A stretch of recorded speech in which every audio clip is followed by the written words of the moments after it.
नमस्कार विद्यार्थियों, वेदांत क्लासेज में आप सभी का हार्दिक स्वागत व अभिनंदन। साथियों, आज हम चर्चा करेंगे राजस्थान की एवं कला संस्कृति के बारे में। राजस्थान की कला एवं संस्कृति में जिस टॉपिक के ऊपर चर्चा करेंगे उस टॉपिक का नाम होगा राजस्थान के लोक वाद्य यंत्र, नहीं, लोक नाट्य। कौन सा? लोक नाट्य। वाद्य यंत्र इससे जस्ट पहले पढ़ाया था। तो राजस्थान के लोक नाट्य कला में अगर बात करें हम, तो देखो किस किस के बारे में पढ़ना होता है। एक तो आपने सुना होगा रम्मत, एक सुना होगा आपने ख्याल के बारे में, ठीक है। एक आपने सुना होगा चार बेत, ठीक है। इसके अलावा नौटंकी, ठीक है। रम्मत, ख्याल, चार बेत, नौटंकी, और एक लीलाओं के बारे में भी पढ़ा होगा, जैसे रामलीला, रासलीला, पढ़ा होगा ना। ये सब इनकी लोक नाट्य कला में आते हैं, ध्यान रखना। तो यहाँ से देखो सवाल कैसा बनता है। कोई भी कला का नाम दे दिया जाता है, लोक नाट्य कला का, और उसका कोई प्रसिद्ध कोई कलाकार होता है तो उसके बारे में पूछ लेते हैं कि इसका संबंध कौन से कलाकार से है। जब भी कोई कला का प्रदर्शन किया जाता है तो उसमें कुछ वाद्य यंत्रों का प्रयोग किया जाता है, तो कौन से में कौन सा वाद्य यंत्र का प्रयोग होता है ये पूछा जाता है। इस टाइप के यहाँ से कई प्रकार के सवाल बनते हैं, क्षेत्र विशेष को लेकर भी बनते हैं। अभी आपको लिखना कुछ नहीं, मैं लिखा दूंगा। ऐसे लिखो, मैं लिखाता हूँ सबसे पहले। देखो, राजस्थान की लोक नाट्य कला के अंतर्गत निम्नलिखित रूप प्रचलित है। निम्नलिखित रूप प्रचलित है। निम्नलिखित रूप प्रचलित है। रम्मत लिख लो आप। रम्मत, ख्याल, चार बेत, तमाशा। तमाशा, स्वांग, बहरूपी होते हैं ना वो, स्वांग रचते हैं, स्वांग। एक भवाई भी लोक नाट्य है, नृत्य भी है ना, भवाई। एक गौरी, लोक नाट्यों का मेरुदंड किसको कहा जाता है? गौरी को कहा जाता है। एक कठपुतली, कठपुतली भी।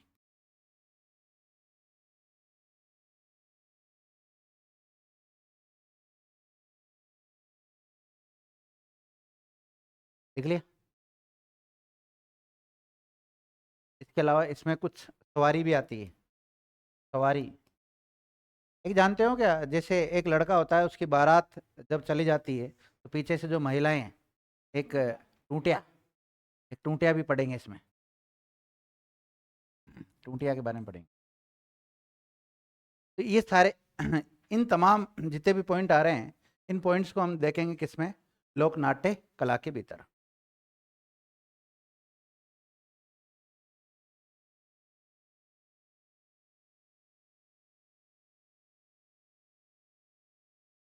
लिख लिया।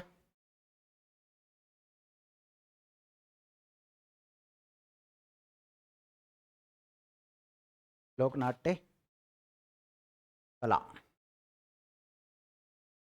नृत्य थोड़ी पढ़ाया मैंने अभी तक आपको, नृत्य तो अलग से पढ़ा दूंगा। चलो पहले कला, लोक नाट्य पढ़ लो। लिख लिया। सबसे पहले पढ़ेंगे हम तमाशा के बारे में। किसके बारे में पढ़ेंगे? तमाशा। देखो, इसमें जो सबसे ज्यादा बड़ा टॉपिक है वो ख्याल का है। किसका है? ख्याल सबसे बड़ा है, बाकी सब छोटे छोटे हैं। तमाशा पढ़ेंगे सबसे पहले। कौन सा पढ़ेंगे? तमाशा। तो आप सभी विद्यार्थी हेडिंग डाल लें। तमाशा नजर आ रहा है आपको कहीं पे? तमाशा। अब बताओ, राजस्थान में तमाशा कहाँ का प्रसिद्ध है? जयपुर का? दिखावत तो नहीं है यहाँ पे।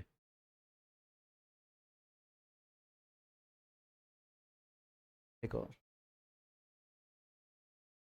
तमाशा जयपुर का, हेडिंग डालो तमाशा। लिख लिया ना सबने? तमाशा जयपुर का प्रसिद्ध लोक नाट्य है। कहाँ का प्रसिद्ध है? तो एक तो इसकी स्थिति का पता होना चाहिए, क्षेत्र का पता होना चाहिए कि कहाँ का प्रसिद्ध लोक नाट्य है। सपोगेशन टाइप का हो तो रहा है ना, ऐसी फेल हो रही है।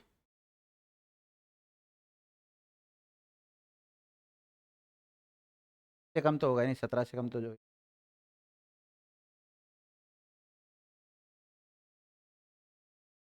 लिख लिया जयपुर।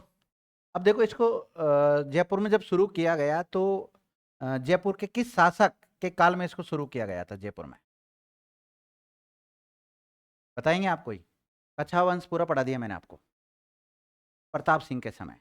देखिएगा, तमाशा का जयपुर में सबसे पहले प्रारंभ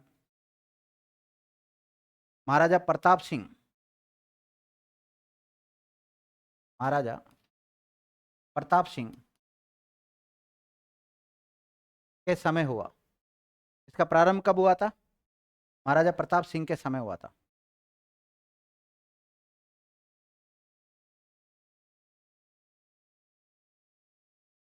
और जयपुर का विद्यार्थी एक भट्ट परिवार है। कौन सा? भट्ट परिवार है। और इस भट्ट परिवार की वजह से ही ये जो परंपरागत तरीके से इसको किया जाता है उसको जीवंत रख रखा उन्होंने।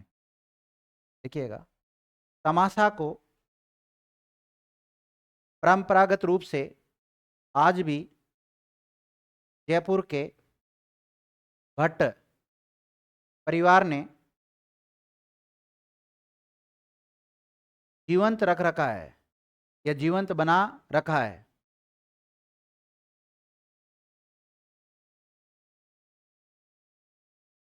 तो कौन सा परिवार है?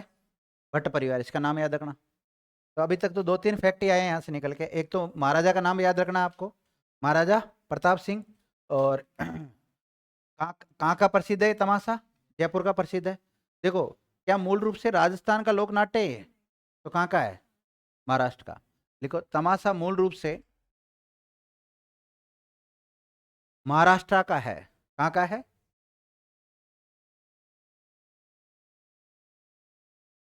महाराष्ट्र का है।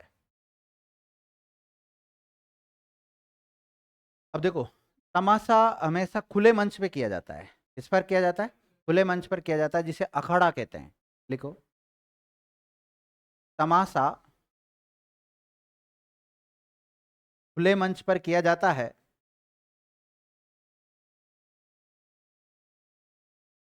खुले मंच पर किया जाता है, जिसे अखाड़ा कहते हैं। कई बार पूछा जाता है कि तमाशा जो खुले मंच पे किया जाता है उसे किस नाम से पुकारते हैं? अखाड़ा। लिखो, तमाशा लोक नाट्य में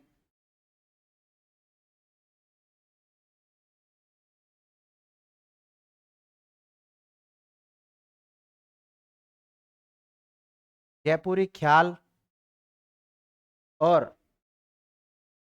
ध्रुपद गायकी का मिश्रण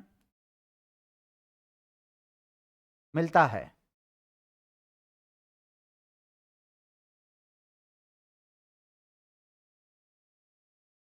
ध्रुपद,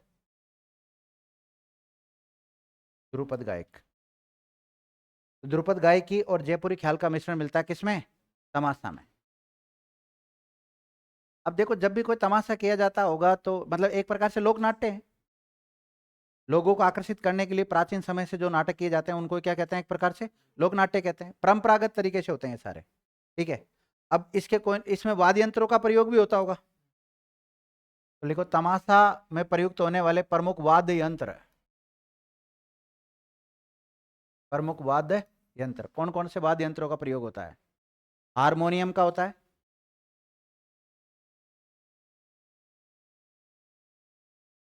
हारमोनियम। और लिख लो, तबला का होता है, सारंगी का होता है। तबला का होता है, सारंगी का होता है। तो हारमोनियम, तबला, सारंगी और नक्कारा।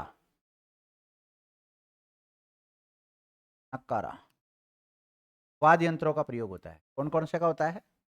हारमोनियम, तबला, सारंगी और नक्कारा जैसे वाद्य यंत्रों का प्रयोग होता है जब तमाशा वाद्य यंत्र किया जाता है, सॉरी तमाशा लोक नाट्य किया जाता है। वाद्य यंत्र बोला जा रहा है, पता नहीं।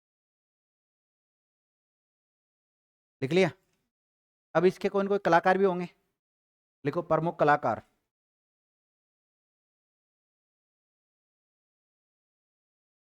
गोपीचंद,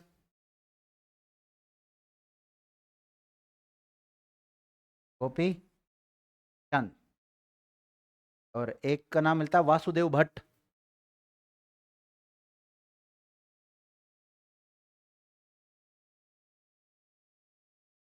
वासुदेव भट्ट, और एक नाम मिलता है फूलजी भट्ट।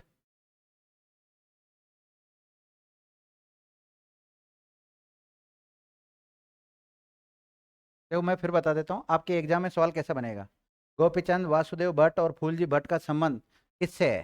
तमाशा, रम्मत और दो तीन दूसरे नाम दे देते हैं, लीलाएं वगैरह कुछ भी नाम दे सकते हैं। तो किससे है इसका संबंध? तमाशा से। और तमाशा कहाँ का प्रसिद्ध है? नोट डालो। गोपी जी भट्ट को, ये भी भट्ट है ध्यान रखना, जयपुर का ही, भट्ट परिवार से संबंधित। गोपी जी भट्ट को लोक नाट्य के लिए लाइफ टाइम अवार्ड भी मिल चुका है। लाइफ टाइम अवार्ड भी मिल चुका है।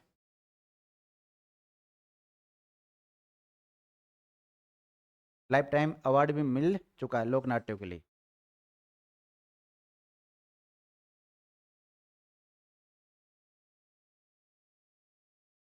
देखो, गोपी चंद भट्ट के द्वारा ही, गोपीचंद भट्ट के द्वारा ही, नहीं गोपीचंद भट्ट नहीं, सॉरी वासुदेव भट्ट, वासुदेव भट्ट के द्वारा ही हीरा रांझा, हीरा रांझा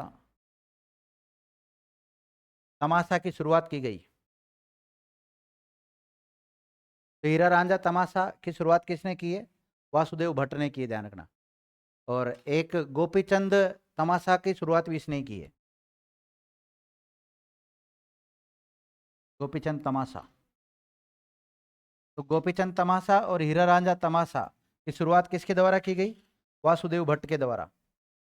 और इसके जो प्रमुख कलाकार है वो कौन है? गोपीचंद, वासुदेव और फूलजी भट्ट भी है, ध्यान रखना। इसमें कौन से वाद्य यंत्रों का प्रयोग होता है? हारमोनियम, तबला, सारंगी और नक्कारा का होता है। इसके अलावा ये कहाँ का प्रसिद्ध लोक नाट्य है? जयपुर का है। मूल रूप से जयपुर का नहीं है, कहाँ से आया ये? महाराष्ट्र से आया। और किसके शासनकाल में आया था? कौन सा परिवार इसमें पारंपरिक तरीके से काम करता है? भट्ट परिवार। कहाँ का परिवार है भट्ट परिवार? ये जयपुर का भट्ट परिवार, ध्यान रखना। कहाँ का है? जयपुर का। और इसका जो मंचन किया जाता है, इसे जो दिखाया जाता है, वो कहाँ पर दिखाया जाता है? खुले मंच पर दिखाया जाता है, जिसे किस नाम से पुकारते हैं? अखाड़ा नाम से पुकारते हैं। लिख लिया? और इसमें आपको पता है कि जयपुरी ख्याल और ध्रुपद गायकी का क्या किया गया है? मिश्रण किया गया है। और इसका मिश्रण करने में जो योगदान है वो पंडित वंशीधर भट्ट का है। किसका है? पंडित वंशीधर भट्ट का योगदान है, पंडित वंशीधर भट्ट। तो राजस्थान में इसको शुरू करने का श्रेय कौन से परिवार को जाता है? भट्ट परिवार। कहाँ का भट्ट परिवार है? और तो क्या बनेगा इसका सवाल? और है क्या कोई तुम्हारे पास सवाल इसका? नहीं है? पकाइए।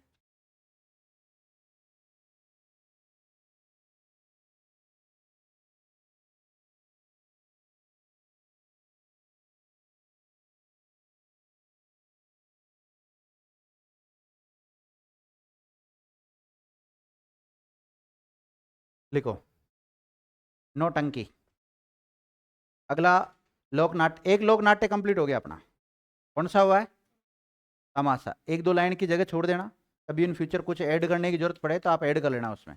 पूरा पेज मत छोड़ो, पूरा तो ज़्यादा हो जाएगा।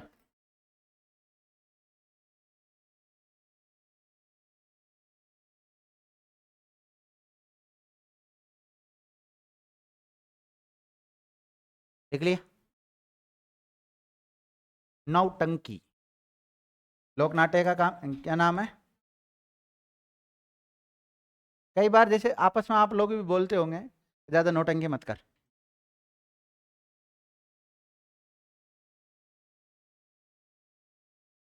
बोलते हो लेकिन पता नहीं होता क्यों बोलते हैं। नौटंकी, लोक नाट्य।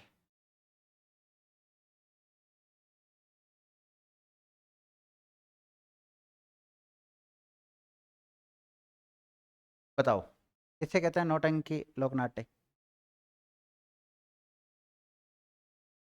मिमिक्री करना। और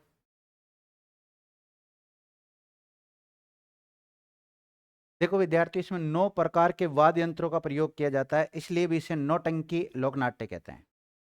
लिखो, लिखो। इस लोक नाट्य में 9 प्रकार की या 9 प्रकार के, थोड़ा गेट खोलो यार, सफोकेशन कुछ ज़्यादा ही हो रहा है। खोल दो वैसे, एक बार पूरा ही खोल दो, नहीं बाहर बैठ के पढ़ ले। ये हवाई ठंडे नहीं दे रहा, क्या मामला है इसका?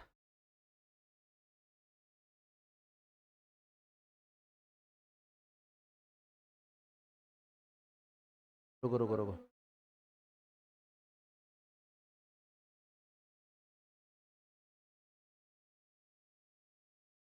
हवा तो आया, हवा ही नहीं दे रहा है तो।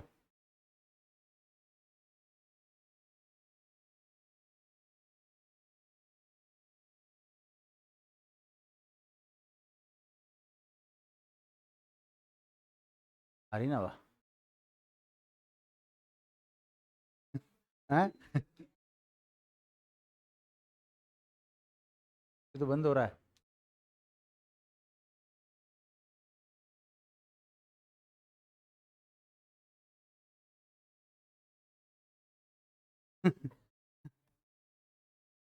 लिख लिए। इसमें 9 प्रकार के वाद्य यंत्रों का प्रयोग होता है। इसमें 9 प्रकार के वाद्य यंत्रों का प्रयोग किया जाता है, जैसे नगाड़ा,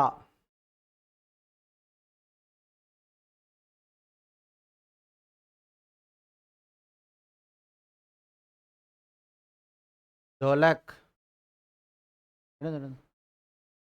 ढोलक, सारंगी,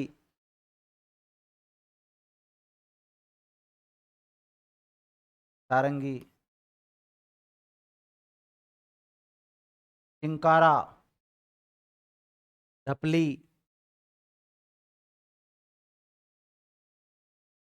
डॉट डॉट कर देना। और भी लिखो।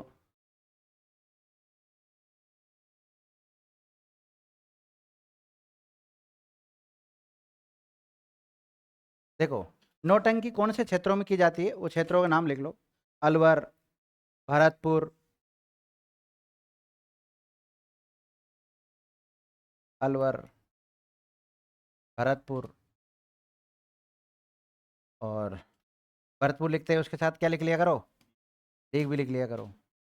और सवाई माधोपुर, सवाई माधोपुर मुख्य रूप से गंगापुर की तरफ, गंगापुर सिटी है ना, गंगापुर सिटी को पहले तो जिला बना दिया था, अब हटा दिया वापस। फिर राजस्थान में जिलों की संख्या बढ़ने वाली, ध्यान रखना।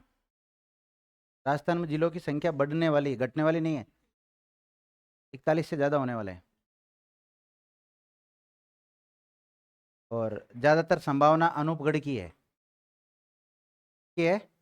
अनूपगढ़ की संभावना ज़्यादा बढ़ रही है।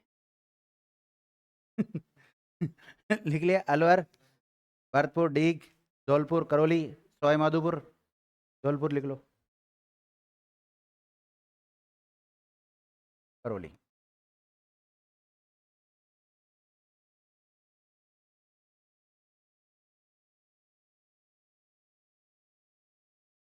एक व्यक्ति विद्यार्थी नत्थाराम, क्या नाम है? नत्थाराम। अब ये जो नौटंकी लोक नाट्य करने वाला अकेला व्यक्ति तो करेगा नहीं, इनकी पूरी मंडली होती है। तो नत्थाराम की मंडली काफी प्रसिद्ध है और ये है अलवर, भरतपुर और डी के आसपास। सबसे ज्यादा फेमस जो मंडली है वो कौन सी है? नत्थाराम की मंडली है। लिखिएगा नोट, नत्थाराम की मंडली नौटंकी के खेल के लिए प्रसिद्ध है। नौटंकी के खेल के लिए प्रसिद्ध है।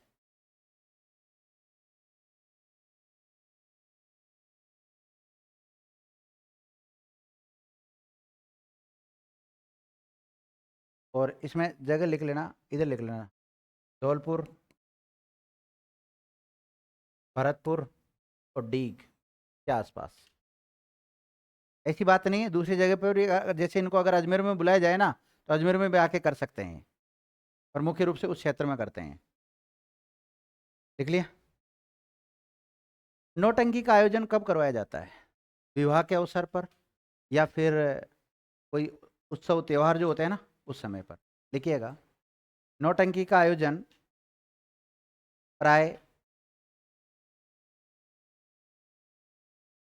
विवाह कब करते हैं? विवाह, कौमा, सामाजिक समारोह, सामाजिक समारोह होते हैं ना, या फिर किसी मेले में, मेला, या फिर कोई लोक उत्सव जो होते हैं, जनता के जो उत्सव होते हैं, लोकोत्सव में इसका मतलब आयोजन करवाया जाता है। नौटंकी का आयोजन विवाह, सामाजिक समारोह, मेला, लोकोत्सव इत्यादि में करवाया जाता है। देखो, इसके प्रसिद्ध खिलाड़ी गिरिराज प्रसाद है। प्रसिद्ध खिलाड़ी कौन है? खिलाड़ी नौटंकी जो खेलता है ना, खिलाड़ी का नाम है गिरिराज प्रसाद। कई बार पूछा जाता है गिरिराज प्रसाद का संबंध कौन से लोक नाट्य से है? नौटंकी से। ध्यान रखना। देखो, नौटंकी को राजस्थान में प्रचलित करने का श्रेय श्री भूरीलाल को जाता है। राजस्थान में फेमस करने का श्रेय किसको जाता है? भूरीलाल को। सम्मान जब इसने इस कला को संरक्षण दिया है, काफी फेमस किया है, श्री लगाने में क्या दिक्कत है? श्री भूरीलाल, भूरिया।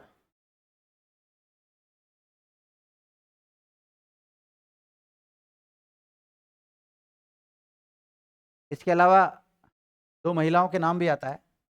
एक तो कृष्णा कुमारी, कृष्णा कुमारी भी इस गेम की अच्छी खिलाड़ी है, कृष्णा कुमारी। और एक का नाम है गुलाल, गुलाल बाई, गुलाब बाई नहीं, गुलाल बाई। गुलाल नाम होता है किसी का? ध्यान रखना।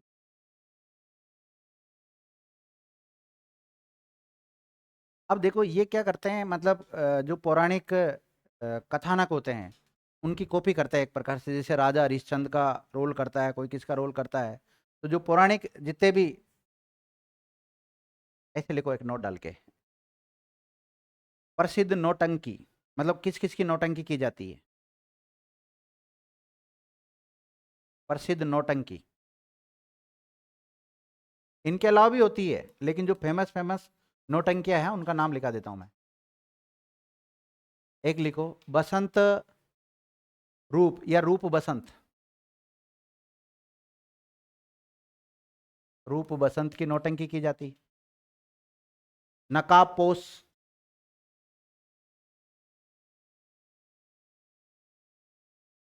नकाब पोष। सत्यवादी हरिश्चंद्र,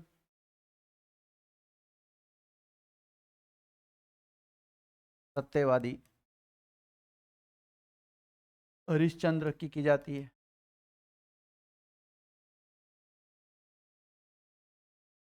राजा भर्तरी, नाम सुना होगा ना, राजा भर्तरी की भी नौटंकी की जाती है जाना। लैला मजनू, भक्त पूर्णमल,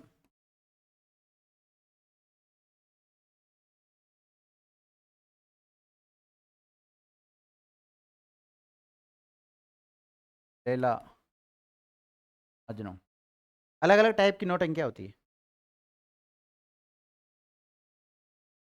लिख लिया। तो दो महिलाओं का संबंध, जैसे किस किस का नाम, कृष्णा बाई और एक गुलाल बाई, इनका संबंध किससे है, नौटंकी से है। भूरीलाल भैया का नाम भी कौन सी टंकी से है, नौटंकी से है। सॉरी भैया बोल दिया मैंने गलती से, भूरीलाल।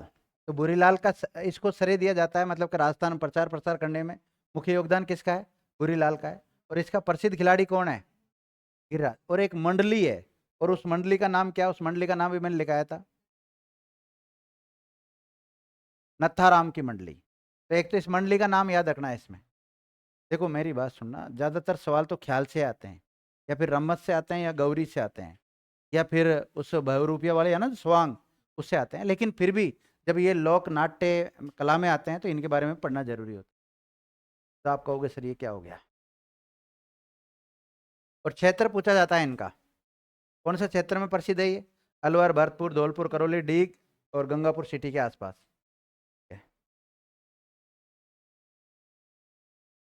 चलो आप काफी परेशान हो गए, मैं एक काम करता हूँ, लिखा देता हूँ, स्वांग लिखो।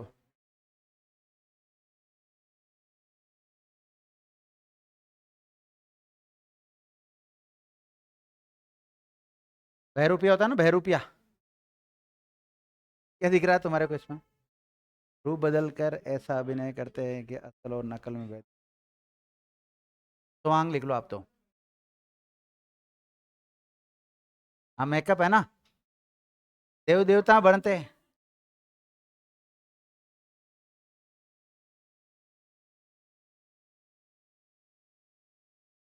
देखो विद्यार्थियों, ऐसे स्वांग ज्यादातर आपको शहरों में दिखाई नहीं देंगे, ग्रामीण स्तर पे ज्यादा दिखाई देते हैं। आता है ना, कई बार वो पुलिस की वर्दी पहन के आता है, और हम सबको गिरफ्तार करने के लिए आ जाता है, चिल्लाता है ना गांव में आके कई बार। कई बार वो बंदर की तरह बन के आता है। लिखो, लोक नाट्यों में स्वांग की भी एक परंपरा रही है।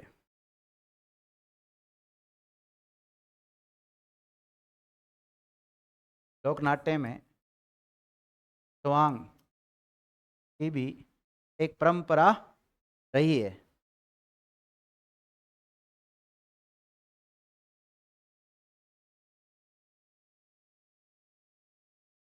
देखो स्वांग का अर्थ, देखो स्वांग का अर्थ है कि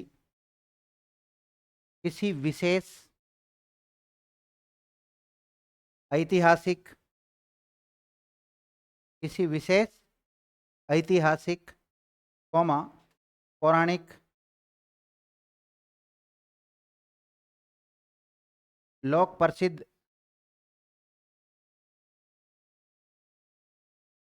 या समाज में प्रसिद्ध चरित्र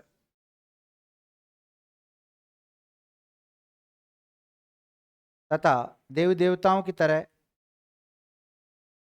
मेकअप करना, देव देवताओं की तरह मेकअप करना, मेकअप करना मतलब मेकअप करना और वेशभूषा धारण करना।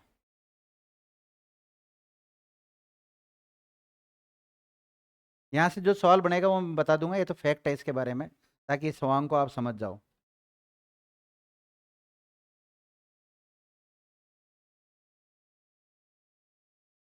देखो तवांग गांव में अधिक प्रचलित है। कहाँ पर प्रचलित है ये, गांव में।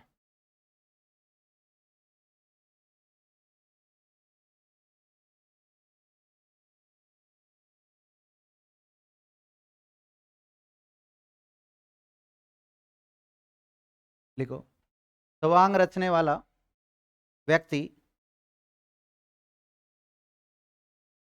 स्वांग रचने वाले व्यक्ति को बहुरूपिया या भांड कहा जाता है?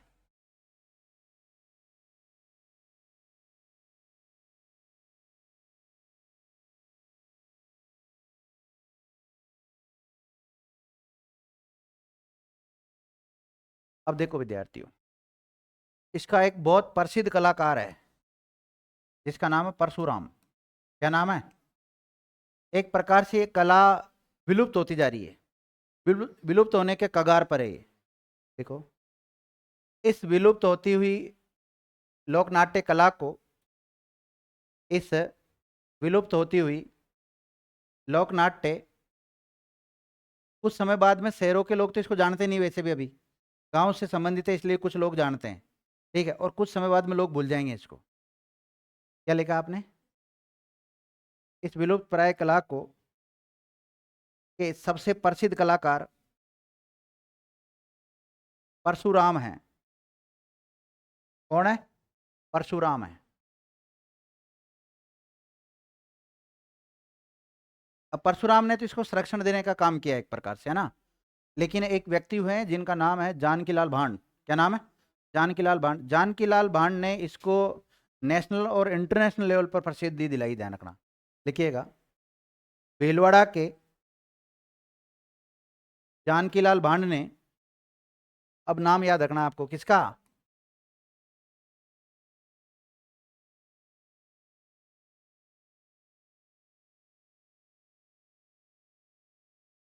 भीलवाड़ा के जानकीलाल भांड ने इस बहुरूपिया कला को,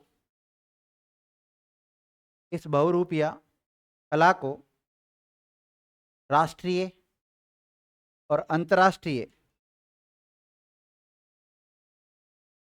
स्तर पर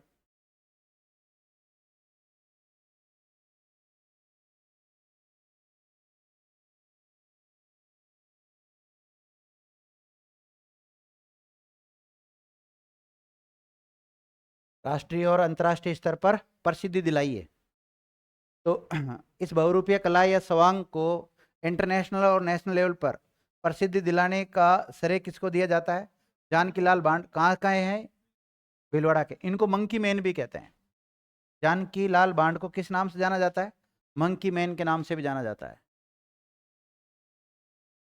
देख लिया? अब देखो, ये जो स्वांग रचते हैं ना, इस स्वांग में क्या होता है, जो समाज में प्रचलित जो भी चरित्र होते हैं, या कोई पौराणिक चरित्र है या फिर कोई ऐतिहासिक चरित्र है, उसका स्वांग रचते हैं, है ना।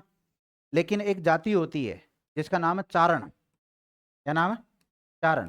चारण जाति के संदर्भ में कोई सा भी स्वांग नहीं रचते हैं ये लोग। नोट, बहुरूपिया चारणों का स्वांग धारण नहीं करते हैं।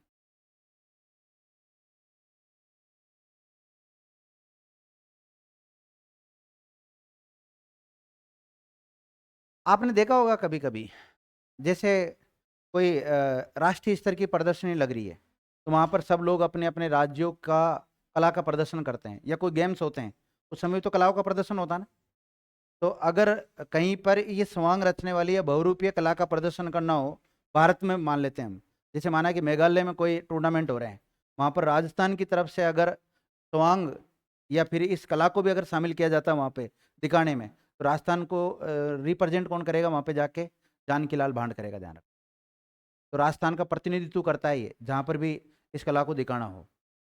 एक प्रकार से ये कह सकते हैं, जैसे एक अजय रावत नाम का कोई हैंड आर्टिस्ट है, पुष्कर जो बनाता है ना वो, तो वो राजस्थान की तरफ से अगर कहीं पे जाते हैं तो राजस्थान की तरफ से वो प्रतिनिधित्व करता है। ध्यान रखना, लिखो। भारत के उत्सवों में, भारत के उत्सवों में जानकीलाल भांड ही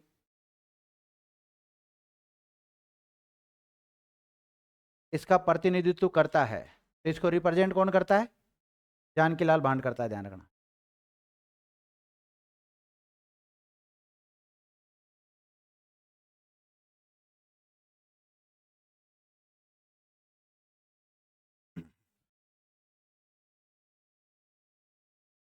जानकी लाल भांडी क्या करता है, इसको रिप्रेजेंट करता है। अब देखो हमने कौन कौन सी कला पढ़ी है अभी तक, लोक नाट्य कला पढ़ रहे हैं हम। और आपको फिर बता देता हूं, हर एग्जाम में लोक नाट्य कला से सवाल जरूर आता है। आपको थोड़ी सी हो सकता है ये अटपटी लग रही होगी, क्योंकि सामान्यतः इसको हम नहीं पढ़ते हैं, पर सवाल यहाँ से आता ही आता है। एक सवाल पक्का मानना इससे, और उसमें भी अगर देखें तो ख्याल और रम्मत सबसे इंपॉर्टेंट है। ख्याल, रम्मत और गौरी, और बाकी तो जो भी पॉइंट लिखा रहा हूँ इनमें सब में से आ सकती है।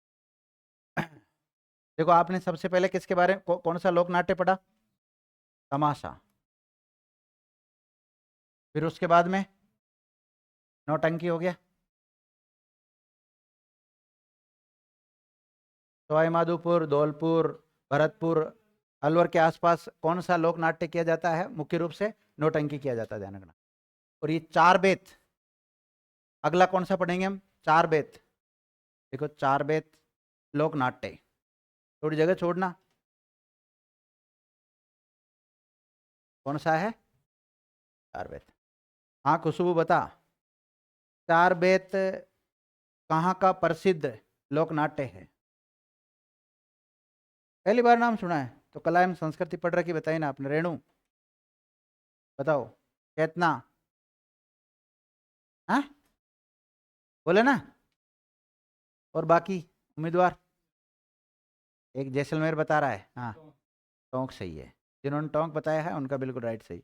लिखो, चार बेत टोंक का प्रसिद्ध लोक नाट्य है। अब बहन जी थोड़ा कर दो बंद, थोड़ा सा, पूरा मत करना, मतलब एक बार कर दो, हाँ लोक मत लगाना, वैसे कर दो, अपना आप खुलता रहेगा, अपना आप निकलता है, मतलब एग्जॉस्ट फैन लगाना ही पड़ेगा।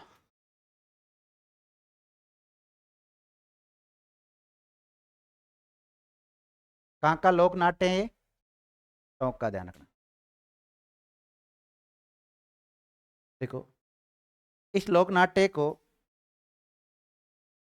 संगीत दंगल के रूप में खेला जाता है।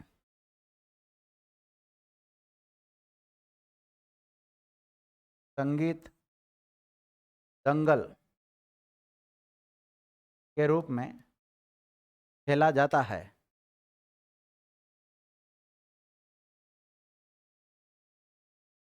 अब देखो आपने देखा होगा एक व्यक्ति अपने घुटनों के बल बैठा है, एक खड़ा भी है, शायद खड़ा है कोई सा, हाँ खड़ा है, और वो डपली बजा रहे हैं, क्या बजा रहे हैं, डपली बजा रहे हैं।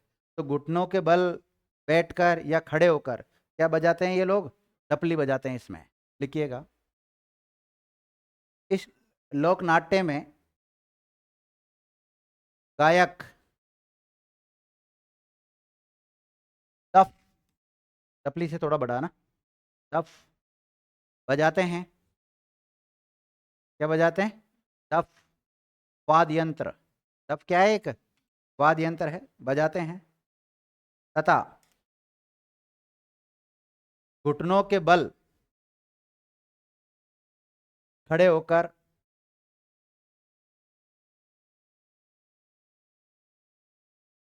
गाते हुए अपनी बात कहते हैं। गा गा के नहीं बोलते, कोई चीज बोलनी हो, गा, हाँ कव्वाली टाइप में होता है, घुटनों के बल खड़े होकर अपनी बात कहते हैं। अब देखो ये पठानों का था मूल रूप से लोक नाट्य। देखो ये लोक नाट्य मूल रूप से पठानी लोक नाट्य है। अब पठान आपको पता मुसलमानों में होते हैं,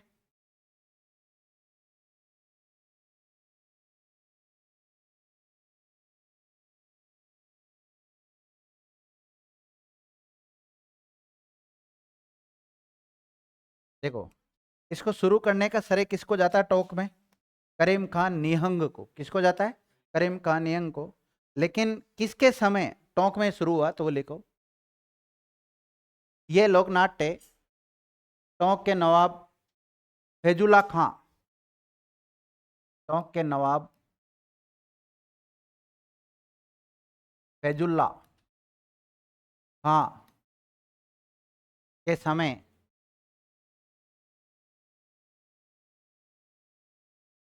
के समय करीम खान निहंग ने प्रारंभ किया था? देखो, टोंक का शासक कौन है? फैजुल्ला खां। इसके शासन काल में शुरू होता है टोंक में, और शुरू करने वाले व्यक्ति का नाम क्या है? करीम खान निहंग। तो दोनों का नाम याद रखना है आपको, करीम खान निहंग का भी याद रखना है, और नवाब फैजुल्ला खां का भी नाम याद रखना है। और इसमें जो वाद्य यंत्र का प्रयोग होता है, डफ या डफली भी बोल सकते हैं, इसका प्रयोग होता है। डफ जो लिखा ना, इसकी जगह डफली भी लिख सकते हो आप। डफ या डफली का प्रयोग होता है। डफली थोड़ी छोटी होती है, डफ थोड़ा बड़ा होता है। और मैंने वाद्य यंत्रों के बारे में लिखा ही दिया था आपको इससे जस्ट पहले वाली क्लास में। लिखो।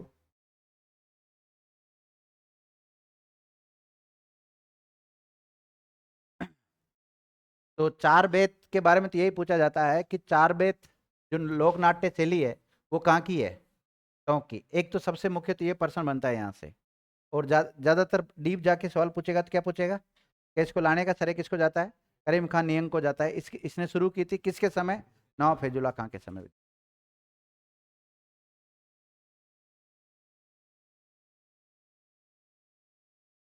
लिखो अगला। कठपुतली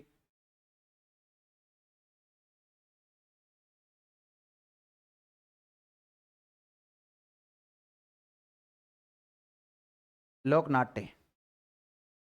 कठपुतली।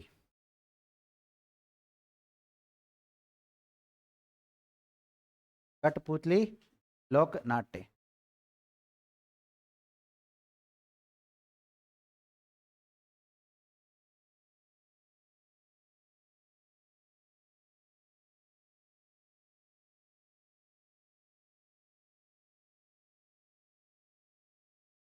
दर्शकों, देखता हूँ अभी।